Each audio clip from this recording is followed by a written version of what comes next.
guys, Assalamualaikum. Welcome back or welcome to my channel.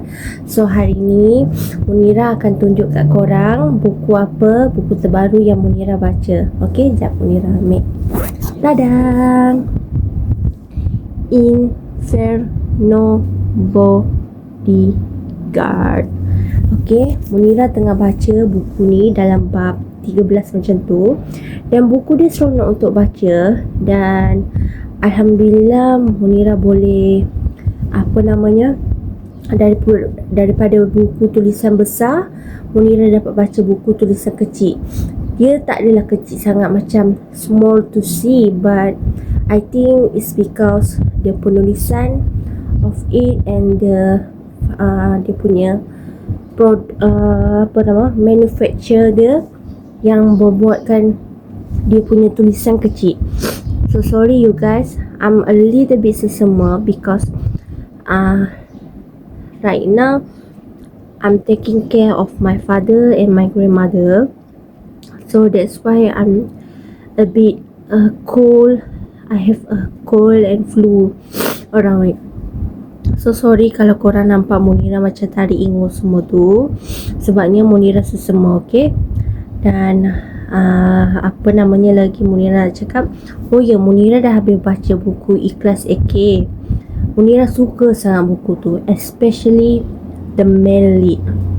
Okay, male lead dia is a green flag. Okay guys, Munira suka sangat. Male lead dia adalah Adam Khalis. Dan Munira suka karakter Adam Khalis tu sebab dia satu yang Munira cari dalam orang ramai adalah kuat agama, green flag. So what? I think my idaman is Adam Khalis, even though he is not tentera or pakaian uniform or something like that, but it's because he is a green flag and I love them.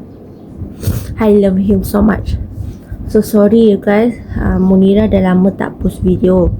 Sebabnya Munira ambil masa untuk berfikir sama ada Munira nak memutuskan sama ada Munira nak quit YouTube or not, because my video quality is not good at all.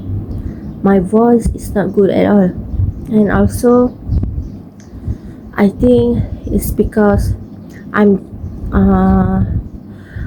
too lazy to do I'm too lazy.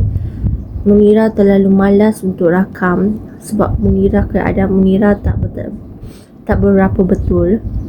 Jadi sebab itulah Munira macam malas nak rakam. Sorry you guys, Munira tarik ingus depan kamera. Sorry sangat-sangat.